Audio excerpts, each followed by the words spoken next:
हम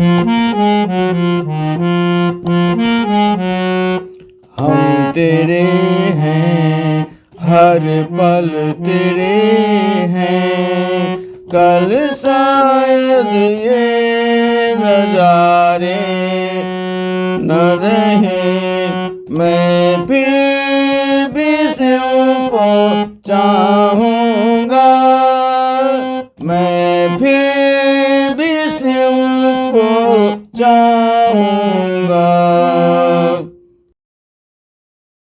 Welcome to my friends in this video channel. Hello friends, thank you. इस channel पर आप बहुत ही सुंदर विचार और बोधगम्य ज्ञान की बातें आप सुनने जा रहे हैं। सीता समारोपित वाम भागम पाणमहासायिक चारु चापम नमामि रामं रघुवंशनाथम।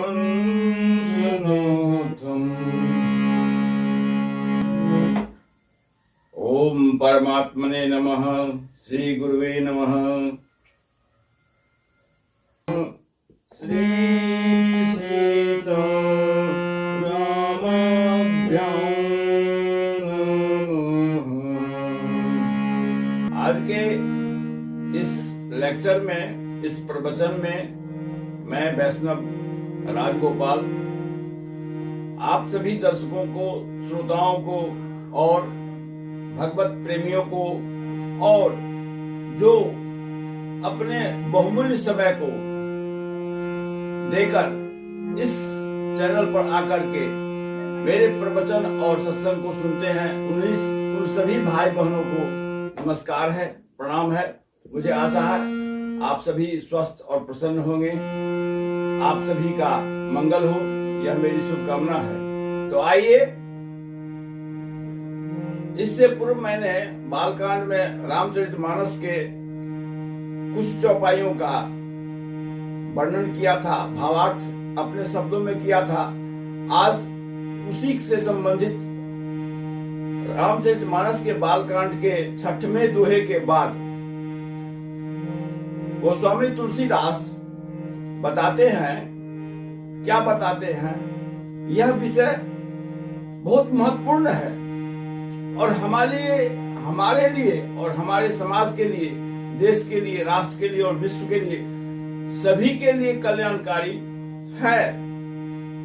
इसी विषय में मैं संक्षिप्त में कुछ शब्दों में इन चौपाई का भावार्थ अपने कुछ भावों के साथ प्रस्तुत कर रहा हूं। मुझे आशा और विश्वास है आप लोग इस प्रोग्राम को सुनेंगे। तो आइए, है क्या चौपाई? तो इससे पहले कह चुके हैं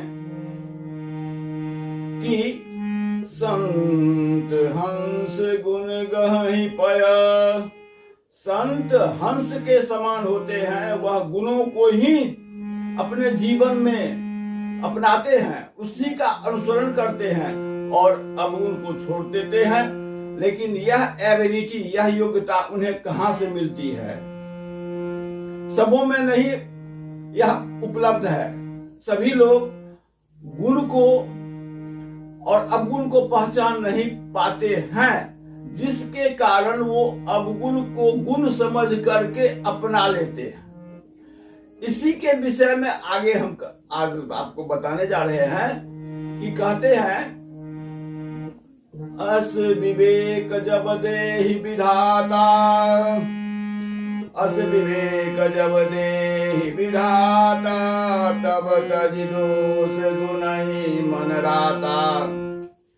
अस विवेक जब देहि विधाता, तब तजि दोष गुणहीन मन राता। ये चौपाई अपनी भाषा में है, लेकिन मैं इसे हिंदी में और यथासंभव समझाने का कोशिश करता हूं। तो आइए सुनिए क्या है। अस का मतलब होता है ऐसा, यानी हम कहते हैं एज फॉर, अंग्रेजी में कहते हैं जैसे कि यह है, इसी को कहते हैं अस। विवेक, विवेक शब्द का अर्थ सभी भाई जानते हैं, जो पढ़े लिखे हैं वो तो जानते ही हैं। जो बिल्कुल नहीं पढ़े हैं वो भी कहते हैं अरे विचार और विवेक के साथ काम करो, इसीलिए विवेक तो सभी जानते हैं। तो ऐसे विवेक जब मनुष्य को प्राप्त हो जाता है, कैसा कि गुण अवगुण को क्लासिफाई कर दे, दो कैटेगरी बनावे, एक में मेरिट दे और एक में डिमेरिट का क्लास रखे। अब ये कहाँ कहाँ मेरिट है भाई, हम लोग तो विज्ञान में भी पढ़े हुए हैं कि सभी वस्तुओं का गुण अवगुण होता है, और जितने भी संसार में वस्तुएं हैं, भाव हैं, विचार हैं, पदार्थ हैं, सभी में दोष और गुण युक्त है, जो कि पहले हम वर्णन कर चुके हैं कि विधाता ने इस संसार को गुण और अवगुण दोनों को संयुक्त करके बनाया है। तो इसलिए यहाँ पर अस विवेक जब नहीं, विवेक कहाँ से आता है, ये मार्केट में नहीं मिलता है, आप खरीद नहीं सकते हैं, ये आपका स्वयं आत्मा में रहता है। आप जब आत्मचिंतन और प्रकृति के द्वारा बनाए हुए जो कार्य होते रहते हैं उनको अवलोकन करके, उसको थॉट करके, सोच करके उस पर चिंतन करेंगे तो आपको यह प्रकृति जो है वही आपके गुरु हैं, वे आपको निश्चित रूप से बता देंगे, और आपके अंदर जो चेतन तत्व है वह इसमें सक्षम है। अगर ऐसा नहीं होता तो फिर इससे पूर्व में बड़े बड़े मनुष्यों ने जो गुणों को कलेक्ट किया, उसके बारे में बताए, हमारे जीवन में उसकी उपयोगिता को वर्णन किए हैं, तो वो हम जानते कैसे, क्योंकि उन्होंने उसे समझा। आप भी समझ जाएंगे, हम भी समझते हैं, लेकिन ध्यान देने की बात है। इसमें ध्यान अगर नहीं देंगे तो मिस्टेक पर मिस्टेक, मिस्टेक पर मिस्टेक, यानी दल दल में फंसते जाएंगे, और ऐसी स्थिति होगी कि हम उस दलदल से निकल नहीं सकते हैं और हमारा जीवन बहुत कष्टमय और दुखमय हो जाता है। इसीलिए अस विवेक जब देहि विधाता, तब तजी दोष गुणहीन। वो विधाता देते हैं। अब यहाँ है कि जो से विधाता का मतलब यहाँ है योर वर्किंग प्रोसीड्यूर, आपके जीवन में जो भी छोटी या बड़ी जो भी करना जिसमें न लिखा हुआ है क्रिया, उस क्रिया के फलस्वरूप जो फल बनते हैं वह क्रिया किस तरह करते हैं आप, उस क्रिया के अंतर्गत ही आपका विधि का प्रोसीड्यूर बनता है, उसका आप फल को प्राप्त करते हैं। और जो फल प्राप्त नहीं कर पाते हैं वो बैंक में जैसे जमा जो खर्च किया, जो शेष बचा वो हमारे अकाउंट में है, उसी तरह आपका वह कर्म फल संचित होता रहता है। इस मनुष्य के जीवन में जितने भी कर्म होते हैं उसके 3 कैटेगरी बनाए हुए हैं। एक जो अभी हम कर रहे हैं उस कर्म के फल को अभी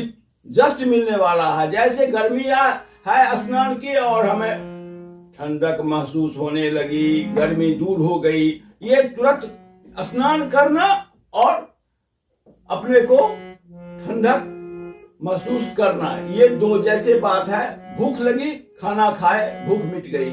इस तरह क्रियमान जो कार्य होते हैं जिसका तुरंत का तुरंत फल मिलता है वो तो यहाँ पर बराबर हो जाता है।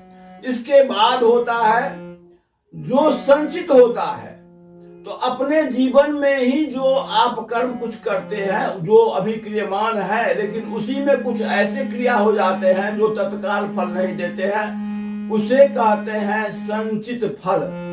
जैसे कि हम वृक्ष का फल लगाते हैं, आम का पेड़ लगाते हैं तो वो 10 साल के बाद पानी पटाते हैं, 10 साल के बाद वह हमें फल देता है, तो वह फल हम प्राप्त करते हैं। क्योंकि 10 साल पहले मैंने लगाया तो 10 साल के बाद मुझे उस कर्म का फल मिला, मीठे फल आम का खाते हैं। इसी तरह जो कर्म संचित होकर के इसी जन्म में प्राप्त होता है, वो संचित कर्म का फल जो मिला सो मिला, और जो नहीं मिला वह भी नष्ट नहीं होता है, वो भी जमा होकर के आपके खाते में जमा रहता है। फिर अगले जन्म में आपको उसको भोगने के लिए धरती पर आना पड़ता है। बोलिए सियावर रामचंद्र की जय। इसी तरह से कहते हैं कि अस विवेक जब दहि विधाता तब तज दोष गुण ही मन रहता। लेकिन जिनके पास में यह विवेक नहीं होता है उनका जीवन कैसे बीतता है तो सुन लीजिए। उनका जीवन बीतता है कैसे। एक छोटी सी लव कथा कहते हैं। एक शिकारी जंगल में गया। वह हिरण पर बाण चलाने के लिए अपने धनुष को खींच बैठा था। वह हिरण भाग चला, उसे वह दौड़ कर उसको मारने के लिए दौड़ा।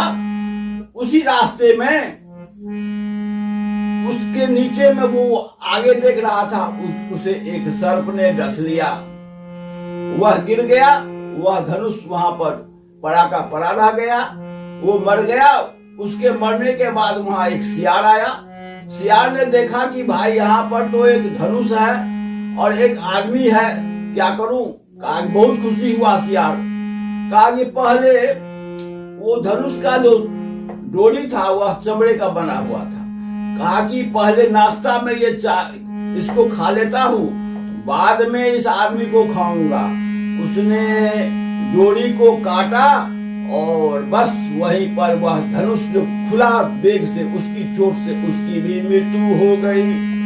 तो इस तरह से यह दृष्टांत कथा इसलिए सुनाया हूं कि लोभ के वशीभूत होकर, इंद्रियों के अधीन होकर हमारे जो ज्ञान इंद्रिय और कर्म इंद्रियां, भगवान ने हमें 5 ज्ञान इंद्रियां और 5 कर्म इंद्रियां दिए हुए हैं। उनके द्वारा प्रदत्त ये 5 इंद्रियां अपने अपने विषयों को अपने तन मात्रा के साथ मन को देता है। और मन क्या करता है, कोऑर्डिनेटर के तरह यह बीच का काम करता है। रिप्रेजेंटेटिव बन करके यह मस्तिष्क को देता है, बुद्धि को, वह मन बुद्धि को प्रदान करता है। बुद्धि उसको एनालिसिस करती है और बुद्धि के एनालिसिस करने के बाद विवेक का काम आता है, क्योंकि बुद्धि भी जड़ है, मन भी जड़ है। और ये इंद्रियां जो हैं, इस तरह से ये सभी 10 इंद्रियां, उनके तन्मात्रा और मन, बुद्धि, ये सभी जड़ हैं। यानी he has not able to discuss about what is right and what is wrong। ये टोटली जड़ हैं। यानी कि चेतनता इसमें नहीं है। वह तो शरीर में जो चेतन तत्व है, प्राणवायु है, जिससे कि हमारे शरीर में ऊर्जा बनती है, उस ऊर्जा के द्वारा वह श्वसन के द्वारा ऑक्सीजन, जलवायु और खनिज तत्वों का मिला हुआ यह पंचभूत जो है, उससे जो ऊर्जा मिलती है वह उसको देती है शरीर को ऊर्जा। और शरीर इन ऊर्जाओं को यूज करके अपने अपने विषयों का आनंद लेती है, जबकि वह इंद्रियां भोगती नहीं है, वो केवल भेज देती है ब्रेन को। अब ब्रेन जो है वह क्या करता है, उसका सिर्फ अनुभव करता है। जैसे आप स्वप्न में देखते हैं कि हम राजा की गद्दी पर बैठे हैं, लेकिन आप वहां नहीं हैं। उसी तरह ये इंद्रियों का भोग जो है सब सत्य नहीं है, वह क्षणिक है, उसका नाश होना निश्चित है। वो स्टेबल नहीं रहता है, वो डिसकंटिन्यू हो जाता है। आप पल पल में सुख और दुख भोगते हैं, इसीलिए कि यहाँ स्टेबल कोई प्लीजर है नहीं। बोलिए सियावर रामचंद्र की जय। अब आते हैं ये हमारे जीवन को, लाइफ स्टाइल को कैसे बर्बाद करने पर फिरा हुआ है ये मेरा मन। तो सुन लीजिए, जहां पर सत्य को असत्य से ढक दिया जाए तो आपको क्या दिखाई देगी, बताइए क्या दिखाई देगी। जो असत्य है उसे आप देखिए, क्योंकि इस आंख में वो शक्ति नहीं है कि आप सत्य को देख सकते हैं। यहाँ प्रकृति के द्वारा जो पदार्थ है, जो विषय है, उसका भी सत्य आप नहीं देख पाते हैं, तो फिर जहां पर छलावा है उसको कैसे देख पाएंगे। जैसे उदाहरण के लिए लीजिए, इंद्र इंद्रधनुष में क्या धनुष रहता है? नहीं रहता है। प्रकृति के द्वारा सूर्य के रोशनी से जल का जो अंश रहता है, कण रहता है, उस पर जब प्रकाश की किरण पड़ती है तो वह परावर्तित होकर के 7 रंगों में बढ़ता है। विज्ञान के छात्र जानते हैं, यह प्रिज्म की थ्योरी है कि हर एक कण का, हर एक रोशनी में, सूर्य के रोशनियों में 7 रंग होते हैं। सभी का वेवलेंथ अलग अलग है और अलग अलग वेवलेंथ के कारण हर रंग का अपना अपना फ्रीक्वेंसी है, जिससे कि वह लाल, पीला, हरा दिखाई देती है। बोलिए सियावर रामचंद्र जी की जय। ऐसे ही यह जगत मृग तृष्णा के सदृश है। आप दौड़े जा रहे हैं कि आगे पानी होगा, जैसे मृग तृष्णा में मृगा दौड़ता है कि आगे पानी है, वो सिर्फ रेत में दिखाई पड़ता है, झलकता हुआ परछाई के तरह लगता है कि जल है, लेकिन वहां है नहीं। वो बेहोश हो जाता है दौड़ते दौड़ते, अंत में वह प्यास से व्याकुल होकर मर जाता है। उसी तरह हम इंद्रियों के भोग में दौड़ते दौड़ते बूढ़े होकर के इस शरीर से कुछ भी आनंद नहीं पाते हैं, सिर्फ दुख को ही भोग करके अंत में दुख में जब मृत्यु होती है तो फिर दुख के लिए ही जन्म होना पड़ता है। बोलिए वेद का यह कथन है, मृत्यु काल में जैसा चिंतन करोगे वैसा ही तुम्हारा जन्म होगा। कृष्ण जी ने गीता में कहा है, आप जाकर के पढ़ लीजिए। लेकिन ये भी बताए हैं हमको और सभी संतों को, सभी भक्तों को, जो तुम्हारे बात में या मेरी बातों में जो नहीं विश्वास करता हो और विश्वासी हो, उसे यह प्रवचन और बातें मत कहना, क्योंकि उसके मन में दुख होगा और उसके मन में भी तो मैं ही रहता हूँ, वह दुखी होगा। ये मुझे अच्छा नहीं लगता है। जो हमारी बातों को, हमारे प्रवचन को सुनना नहीं चाहते हैं तो वो क्षम्य है, नहीं चाहते हैं तो उन्हें बताना भी नहीं है। इसीलिए कहे हैं वेरी सेक्रेट 18वें अध्याय में कि है तो सुनो। लेकिन एक बात याद रखना, अभक्त को मेरी इन बातों को मत बताना। और जो किसी थ्योरी से या किसी से आस्था से जुड़े हुए हो, ऐसे लोगों को भी मत बताना, क्योंकि ईश्वर सर्वभूतानां कहते हैं मैं तो सभी जगह हूं। अरे तुम्हारी बातों में नहीं आएंगे, वो कहीं तो आस्था है, जाने दो उनको, वहां भी वो मुझको ही जपते हैं। अरे कोई सूर्य की पूजा करते हैं तो वो भी उन्हीं करता है, कोई अग्नि की पूजा करते हैं, उन्हीं की देवता मानते हैं, कोई भूत को पूजा करते हैं, वो भी उन्हीं को मानते हैं। जो किन्हीं को नहीं मानते हैं, वो कहते हैं नेचर को हम मानते हैं, power is the one of the god, no any other god, energy is the god. अरे भाई, तो एनर्जी वास्तव में वो भी तो सही कहते हैं। भगवान कहते हैं कि हे अर्जुन, तुम्हारे नजरों में वो पावर नहीं है कि तुम हमको देख सकते हो विश्व रूप को। लो, मैं अपना दृष्टि देती, अपने तरफ से तुम्हें स्पेशल आई देता हूँ, नॉलेजफुल, पावरफुल, वो डिवाइन आई, वो विचित्र और विशेष नेत्र दिए उनके, दिव्य दृष्टि से कहते हैं। वह दिव्य दृष्टि जब अर्जुन को दिए तो भगवान ने उन्हें पूरे ब्रह्मांड और संसार में अपनी महिमा को, अपने स्वरूप का दिग्दर्शन कराया। तो इस तरह से हमारे कहने का है कि यह गुण और अपगुण का डिफिनेशन करने वाला कौन है?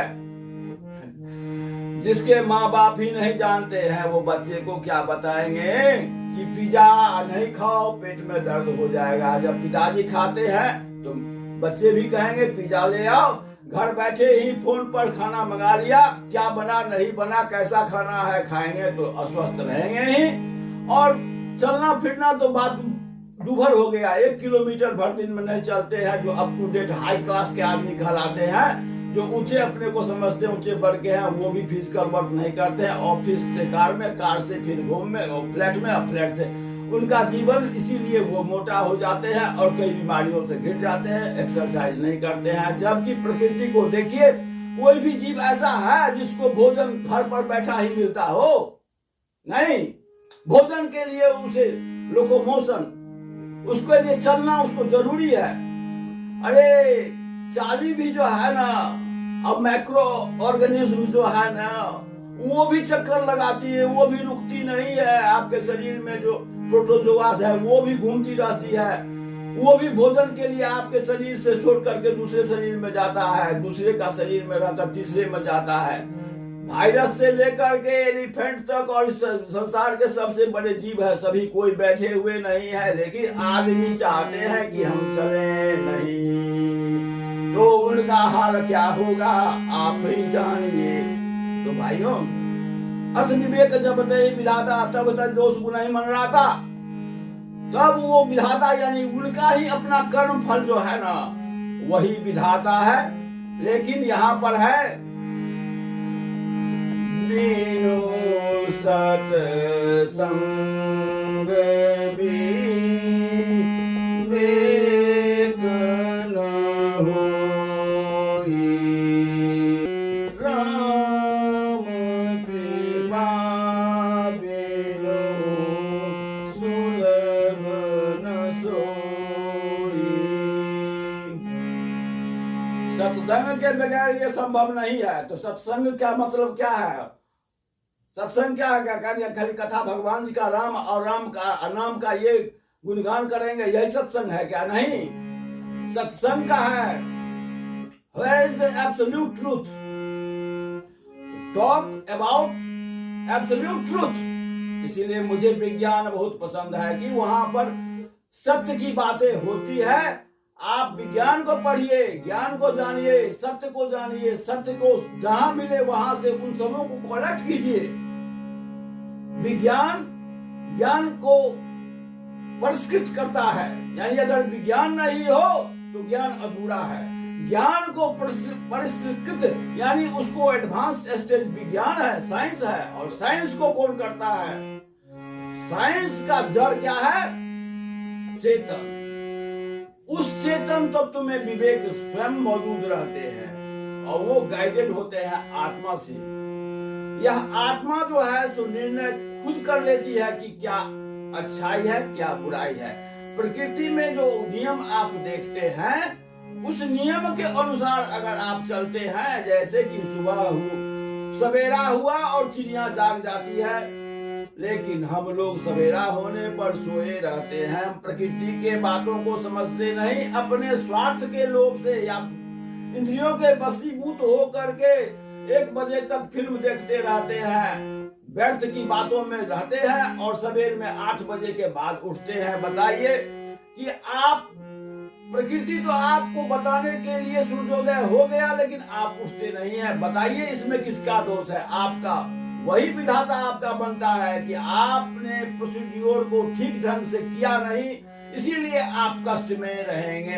तो आज भाई बहुत बातें मैंने कह डाली, इसमें भगवान की कथा यही है कि गोस्वामी तुलसीदास जी ने कहा है कि ऐसे जो विवेक है जब वह जागृत हो जाता है तो वो हर बातों में अच्छाई बुराई को देख करके अच्छाइयों को ही अच्छी बातों, अच्छे लोगों का संसर्ग, अच्छे किताब, अच्छे विचार, अच्छे उपदेशजनक थ्योरी बातें, इन सब को कलेक्ट करता है और उसका उपयोग करके वो जीवन में सुखी और सफल जीवन जी करके इस जीवन रूपी जो संसार सागर में उनकी जो ठठरी रूपी नैया है उस पर चढ़ करके वो परमानंद को प्राप्त कर लेते हैं। बोलिए सियावर रामचंद्र की जय। हर हर महादेव। सत्यम शिवम सुंदरम। Thank you very much my dear friends.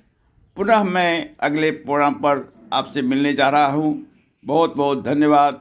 आप इसी तरह हमें कोऑपरेट करें, मेरी सहायता करें। धन्यवाद। जय सिया राम।